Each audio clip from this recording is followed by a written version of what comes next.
పావుని పూజ చేయడము అంటే ఏదో అర్థం పర్థం లేకుండా చేతకాక పూజ చేస్తున్నారనుకోకూడదు. పాము సంతానకారకత్వం దగ్గర నుంచి పాము అనేక విషయాల్ని మనకి ప్రబోధం చేస్తుంది.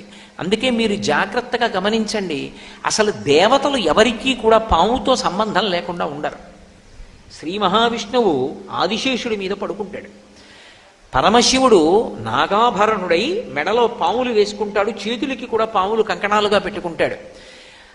అసలు విఘ్నేశ్వరుడు నాగ యజ్ఞోపవీతం వేసుకుంటాడు, పామునే యజ్ఞోపవీతంగా వేసుకుంటాడు. శ్రీకృష్ణ భగవానుడు కాళీయమర్దనంలో ఆయనకి ఏ రంగస్థలం పనికిరాలేదు. ఆయన కాళీయుని యొక్క పడగల మీద తాండవం చేశాడు.